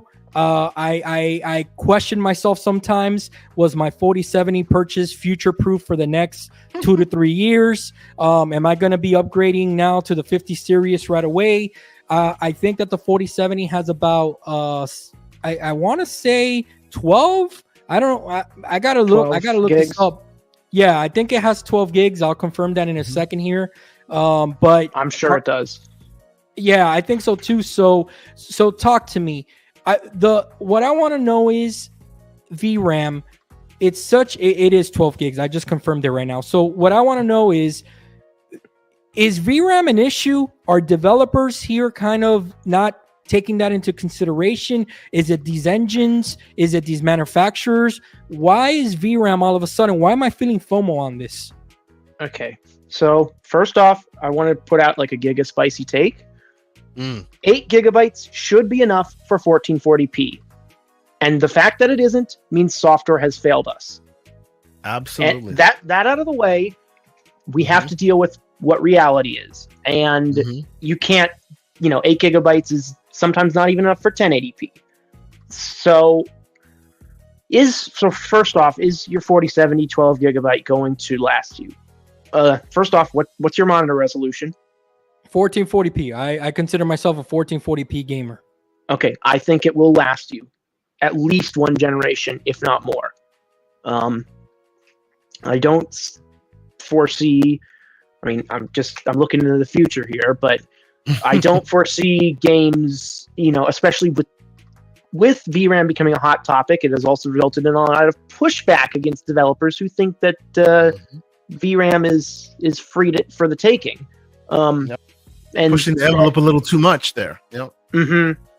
Well, more like being wasteful, but we'll put that aside. It's crazy.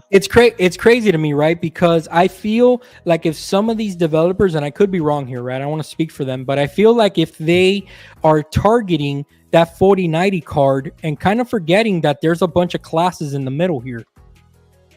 I don't think developers are targeting the 4090 unless NVIDIA is paying them to. That would be insane. Because that would mean your game wouldn't work on a console, and that's just insanity. Like I said. The reason that I mentioned that is because whenever the minimum specs of a game comes out, right? Like again, I'll use Ratchet and Clank. You see that they advertise the 4090. Oh, the 4090, you need this much. You need a 4090 to run it at 4K and all the bells and whistles, whatever the case may be. And then they'll give you the rundown of minimum specs. But I feel like if they're always pushing like towards, hey, if you want the best experience, you need the 4090. You need the 4090. Well, to be fair, it's marketing. To be fair, let's speak in console parlance since that's where you're from, right? To be fair, if you're marketing a game and your Xbox, as an example, you won't show the Series S footage. You'll show the Series X footage because you want the latest and greatest, the best flashy thing on the screen, right? I hear you on the fact that they always market with the biggest, baddest thing available on the market, right? Knowing damn well that 80% of the market, and I actually will say 90% of the market, will never touch that, right? But I do hear you that in a world where you're trying to get into PC gaming and you're being a little NLB, newest, latest, best, that kind of gets you, right? Yeah. So those are and of course, if that tends to be the side effect of you being NLB, they don't mind taking your money. You know what I'm saying? I understand. Yeah, I get it. It's just so Kirby.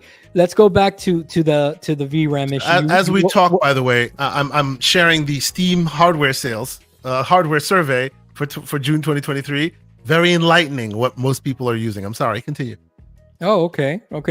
And with that said, Kirby Louise, what were you saying about VRAM? You were saying that the software, in your opinion, has kind of failed us. So do you think that it's just these developers kind of not, kind of realizing that, hey, there's a big market out there that, is kind of getting worried about this whole VRAM thing? I think developers realize that people are worried about VRAM. But what I was referring to was the new generation of GPU features and DirectX 12 Ultimate. How many games have used sampler feedback to cut VRAM usage? I don't know. Maybe one, and it would be Flight Simulator on console. Exactly. But I'm not. But there's no way for me to confirm that. Other than that, it's coming. I mean, come on. We have an authority to ask. People have asked, like Jason Ronald and a few others, what game has used mesh shaders? There are coming, but what about right now? Any game at all? There's a couple. There's a couple. There's one. I'm trying to. It's a Chinese game. It's like an MMO, and I think NVIDIA sponsored it, and they had a tech demo of mesh shaders, but. That's not something that's super popular here and kind of went under the radar other than being the first to mesh shaders. The mesh shaders, There was and another thing. Then of course, the first direct storage was Forspoken, so we'll move on quickly from that one. That was the CPU direct storage, and then Ratchet and Clank is the first GPU direct storage. Well, I guess you could count Flight Simulator on console because consoles don't use the GPU for quote unquote GPU direct storage. They have a little hardware block that does it for free, but it's essentially the same thing. Do you think that the majority of these developers are, we have to remember, guys, that also we're talking about businesses here, right? Can it be that they're utilizing old software and tools and the company as a whole just doesn't upgrade? Like, I'll give you an example. My employer, right? We're still running, I think that we were running Windows 10 until recently, and we just updated to Windows 11, and it was like a revolutionary thing within the company, right? So I don't know. Do you guys think that it's kind of like there's some of that here where, I don't know if I'm making a fair comparison here. Like, for example, Ratchet and Clank using, trying to use some of those tools that they kind of developed on the PS5, kind of trying to figure out, okay, what's the cheapest way of doing this and porting it over to the PC space. And that's why maybe they're not utilizing all the latest and greatest. I don't know if I'm out of bounds here or if I'm not making any sense. I'm going to quickly go over this, but there's 4 big pillars of DirectX 12 Ultimate: mesh shaders, sampler feedback, ray tracing DXR 1.1, and variable rate shading. There's no variable rate shading support at all on the PS5, so any of those PS5 ports, there's a low likelihood they're going to include that. That's usually off the table. DirectX ray tracing 1.1 is often supported. Well, at least some kind of ray tracing. It's tough to tell without not accelerated. Cracking the game open. Well, no, it's still accelerated under 1.0. It's 1.1. It's a little tricky, but in essence, you'd have to crack the game open to figure out if they're using it. Mesh shaders I don't think that's supported on the PS5 either. No, so it's not, that's another one. And then sampler feedback also, I don't think it's supported, or at least they haven't said anything that indicates to me that it's supported.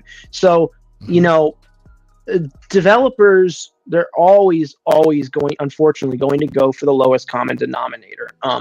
Even though it's very, very simple. It is like one if statement to check if a GPU supports certain features, and then you program in a second renderer.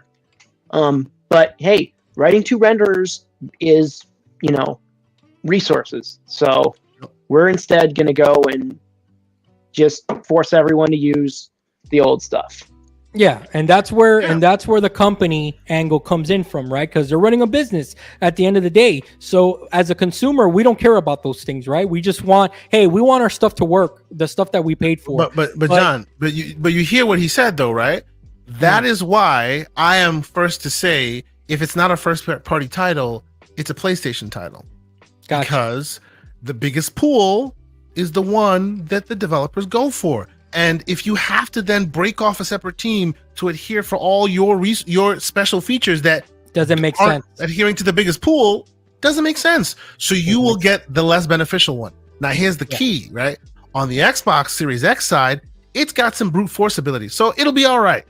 The Series S, if you don't do that, you're bottlenecking it from day one. It'll look like crap always, because it only lives or dies by those cool tools that they added in. They have no overhead for brute forcing, right? So inherently, if Microsoft purchases a company who used to be making a third-party game, they were making a PlayStation game. Redfall, Starfield. Don't say that name. They were making a PlayStation game. I'm sorry. By the basis of the technology they were using or not using, they're favoring one versus the other because the pool's larger. I gotcha. Okay, so let me ask you guys this before we end our conversation here, which it's been very insightful. I think I've learned a lot here today. So let me ask you both this: when it comes to the vRAM issue, do you think that AMD is offering more vRAM on average because they're trying to make up, I guess, for their lack of ray tracing I guess you can say power software. Is that kind of like how they're trying to make up the gap there? Kirby Louise, what do you think? Why is it that I see that AMD is enticing me because of the VRAM that they're offering on these cards? You know, that, like, am I willing, like, for someone new like me, should I even consider my next go around, my next upgrade, to give AMD a look if they're giving me more VRAM, even if I have to sacrifice ray tracing, for example? Okay, so first off, I want to say, are AMD actually giving you more VRAM? Look at the RX 7600. It competes with the RTX 4060. Both have 8 gigabytes. The 7900 XTX and the 4090, they're both the flagships. Both have 24 gigabytes, but AMD insists the XTX competes with the 4080. Regardless, there's you got that. The XTX, you got the 79 XTX, so giving also 24. I know, that's what I said. It's 24, but AMD says that doesn't compete with the 4090, so I don't know. Okay. And secondly, historically, yes, AMD has used VRAM as a point for their cards, over NVIDIA, because historically AMD has given you more VRAM than NVIDIA. I mean, what was it? 1063 gigabyte competed with RX 580 and 484 gigabyte, or even 8 gigabyte, versus the 1066 gigabyte. I'm thinking what else. I'm sure I'm forgetting, but what was it? R9 390 4 gigabyte versus 970 quote 4 gigabyte. If you know what I'm talking about, you know what I'm talking about. Anyways, I do think that they are trying to do that. But I don't know if that's like super irrelevant feature, even until we got hit with this, perfect storm of VRAM hogging games. So I'll give you an example. The AMD Radeon, the 79 XT, right?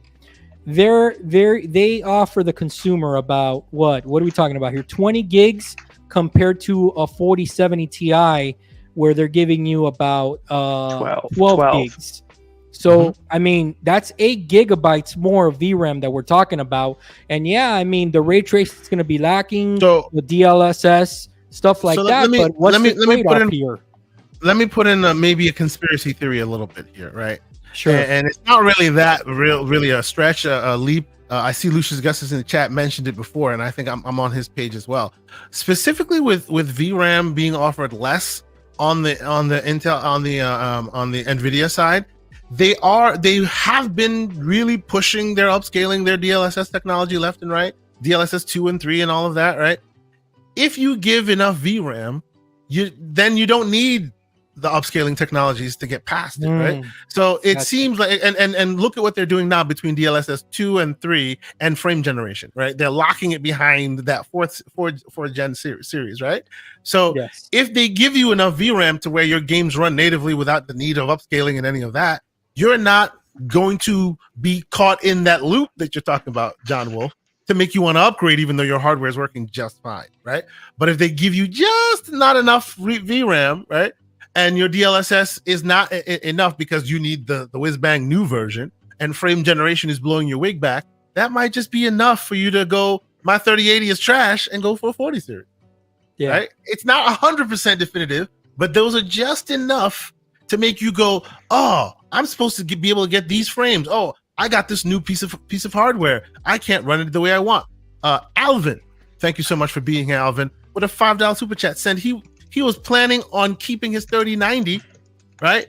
Until he just added an ultra wide monitor, so he had to upgrade to the 10 gig version, right? He's choosing between a 4080 and a 7900, and he's asking about the VRAM situation.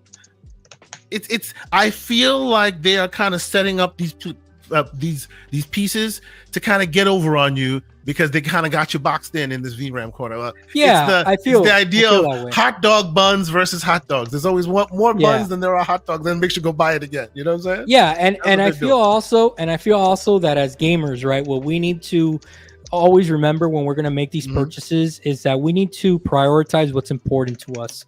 So, for example, like he just mentioned, if that widescreen option is important for you and essential, you know where you know what you got to do. You got to put up that money, right? Absolutely. I just last question for you guys, and then we'll get going.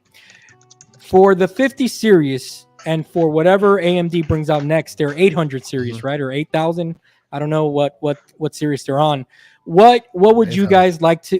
Yeah, what would you guys like to see from both manufacturers? Whether that be, price, them pushing the envelope a little bit further. Kirby Louise, let me start with you. What do you want to see from both companies to kind of make you say, hey, you know what?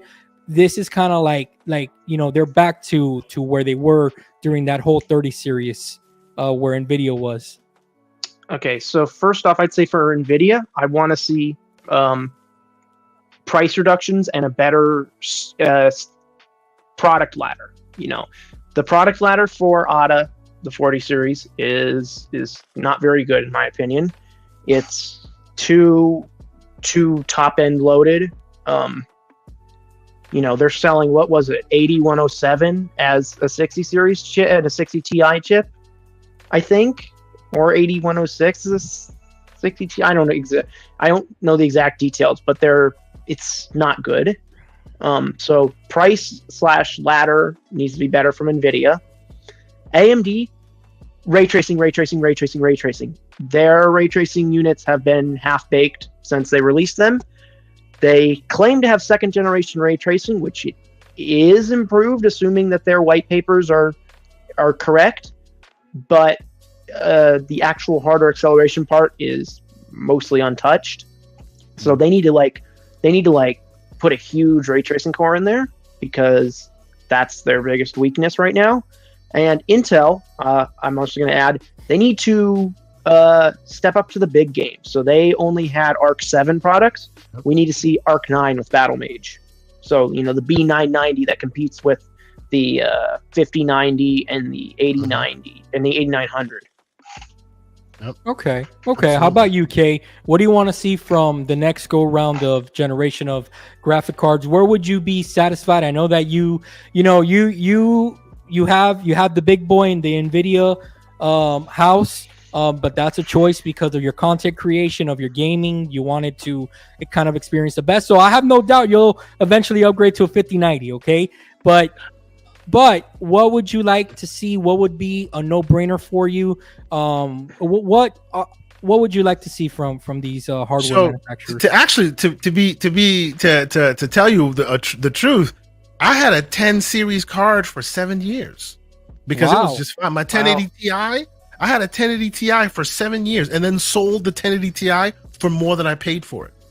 Nice, because the 1080 Ti was one of the best cards ever. Right, it was just one of the best cards ever.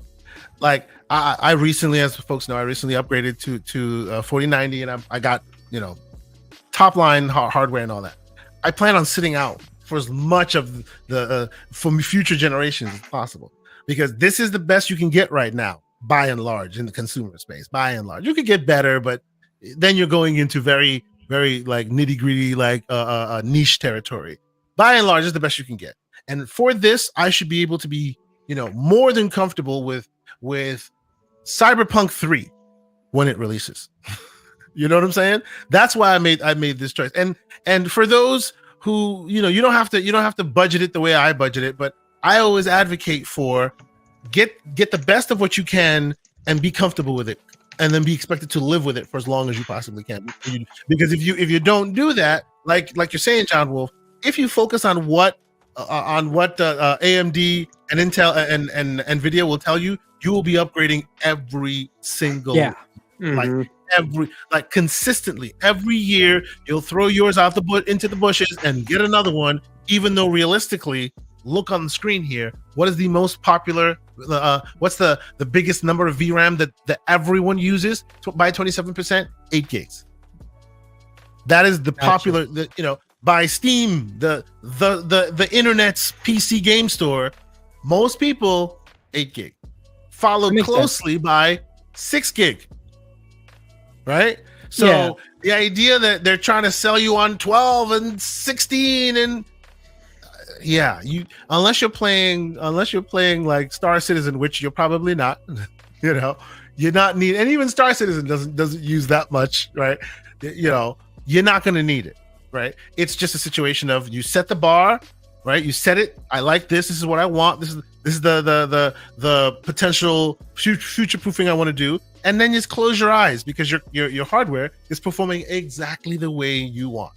Don't even look anywhere else, right? And I think one more way to think about this, kind of like I've kind of been training my brain here a little bit, is that from a 4070 where I'm at now, my next upgrade, I want it to be a 5090. I wanna experience the highest level that I can go to, and maybe it'll be the AMD equivalent. I don't know yet. Sure, right? Depends. Or it could be Intel. Who knows? Or it could be Intel. Or it could be, right? I need to see that. Right.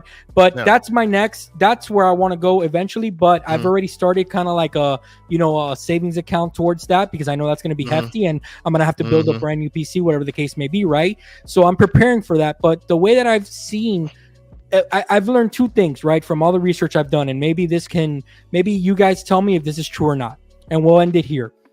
I've done the research that shows that the earlier that you adopt into a generation of graphics cards, you get more value out of it, because you're stretching, that the length that you have the strongest whatever it is on the market, right? Because the further you wait to get into said generation, obviously the newer generation's coming out, and you're gonna be able to utilize that card.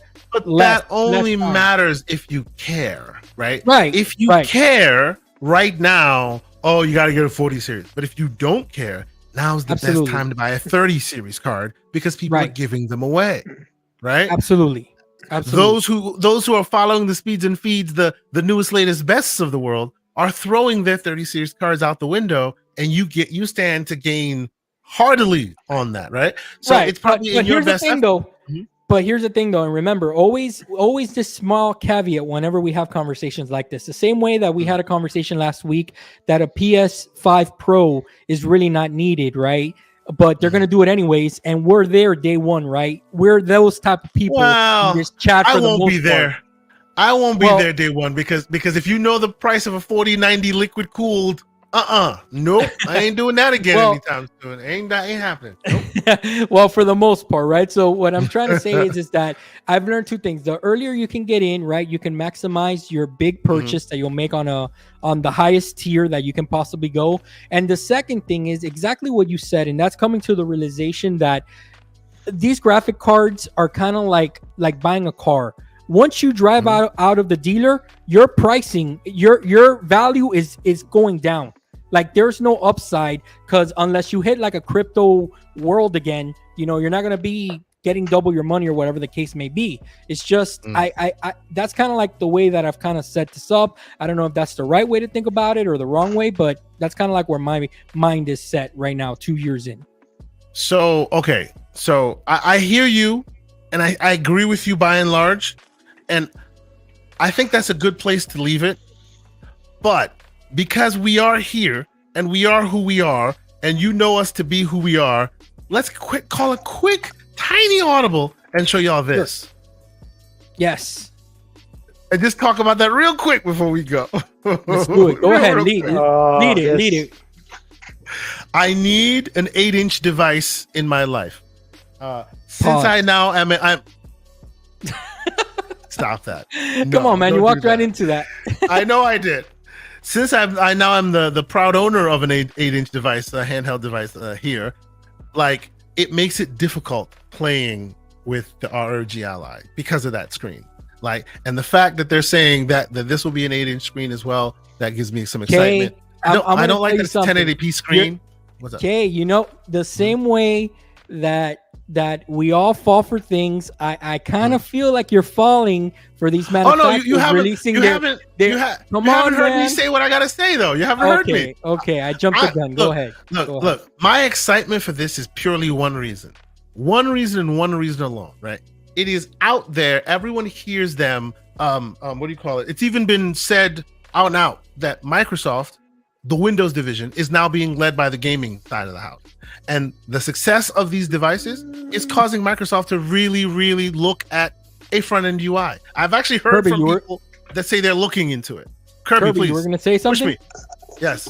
I was just like questioning if the gaming division is really leading Windows. That seems a little. Oh no, strange. They're not leading Windows, but since the acquisition of blah blah blah, their budget is overshadowing Windows, and it's making them push it in the gaming direction. Meaning, hey, the gaming department needs this. Windows is now doing what the gaming department needs. Yeah. Whereas back in the day, it was backwards. Like you're here, you recently heard, as of a couple of days ago, that the Xbox companion app on Windows is going away. That was being created by the Windows division, right? So the memos, those memos aren't being lost anymore. They're now high priority memos. Yes. So the Windows division is no longer giving the gaming side scraps. The Windows side is now asking for things, and they are being prioritized, right? To the point where they're talking about, and you can see it, Spencer's tweets and all that. They're talking about how excited they are for the Ally, and they need to work in that space more.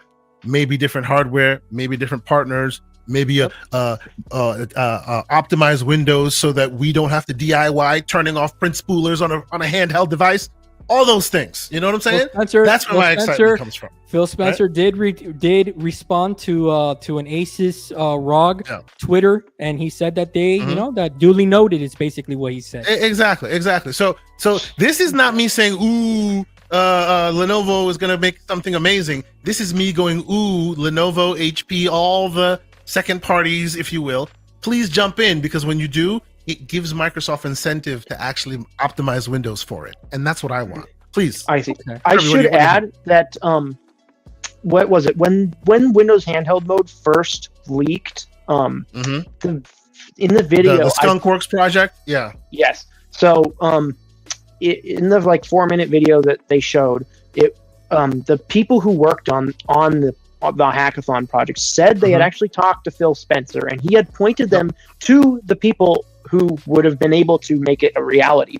But those people were too busy at the time. And at the time, yes. So now Phil Spencer's tweeting at Asus like, we're you see my excitement, Mr. Kirby Louise. Yes. You see my excitement, right? Because now it's like, well, whatever project they might have had now might be done, and now they can go implement this in Windows 12. By the way, in a couple of years, and there's going to be a handheld mode. And by the way, the division who you used to give short shrift, they are pretty much close to a successful $70 billion acquisition. So when the gaming department needs something, you listen now. That's what I was going to say. Move Windows. That's what I was going to say, and I think that you're right, because we're not dealing with Phil just leading the Xbox 12% of Microsoft division here. We're dealing with Phil, who has a seat at the table, and if he's saying that Windows needs to make strides in the gaming area, they're going to listen to him. So I think that his evaluation of the market has definitely more weight than it did before. All right, gentlemen. Now, thank you. Will this thing be amazing? Who knows? But at least it exists, and that means more of them are coming. Yay! More competition is always good. We're big advocates for that. All right, guys. Well, that's our show this week. We're almost at that 2-hour mark. This is officially, Mr. K, our longest show of all time, and yes, it is. Good conversation, Kirby, Zero Louise. Let me give you a chance, brother. I just want to say you did a fantastic job. Very insightful, brother. I wish you well in your projects that you're working on. Tell the good folks one more time about the project that you're working on, your YouTube channel, your social media presence, and anything else you want to let them know. Yeah, so like I said, I'm working on a couple of advanced game engines, in DirectX 12 Ultimate and Vulkan for various consoles and PC. You can find me on Twitter at Kirby0Luis. You can find me on YouTube. Just search up you can see all the stupid crap I post on my YouTube. Which is whatever. Or watch a live stream I do occasionally. But it's been fun having you guys to talk to, being on the podcast, and I'll definitely show up in the peanut gallery in future episodes. Awesome, man, for sure. And we know you'll be listening next week, and you'll hit us up with factoids, on the chat and stuff like that. Okay, what do you got? What do you got scheduled for this week? I know you're going to be appearing on a few podcasts. I know you're going to be playing The Punisher as well, which that's the game recommendation of the week. And tell the good folks what else. What do you got planned for the week? So first and foremost, thank you to the man Kirby Zero Louise for joining us. We appreciate him for being here. Here's his GitHub channel. We appreciate you. Yes, his page. Yes, I've been checking out some of the stuff you've been posting, the Void 3 engines and all of that stuff. Thank you so much for being here. Always great to have a person with some good knowledge to share with the community. We learn things. It's always great to have people to chat with and get more information from. So we appreciate you being here. Hopefully we can have you on once again. So thank you so much for being here.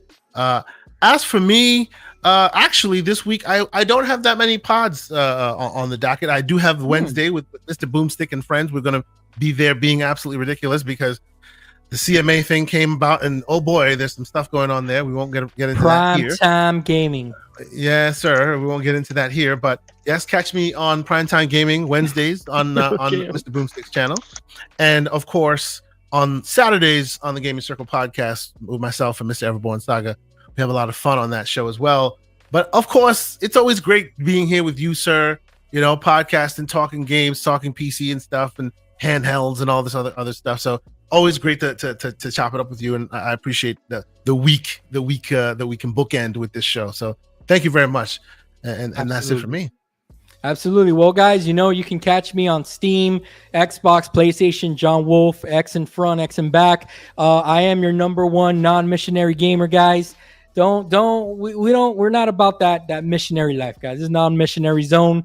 Wherever you game, guys, just enjoy it. Obviously I'm just playing around. So thank you so much to you two gentlemen again for educating me. I really am very passionate, obviously, about gaming, just like everybody here.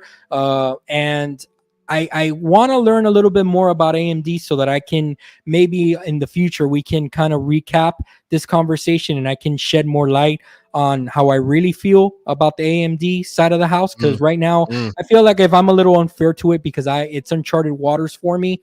But with that said, guys, we'll put together something good for you guys next week. Kay Asante will be on hosting duties, so he'll be running the ship next week. And guys, thank you so much, and we'll catch you next week. Peace.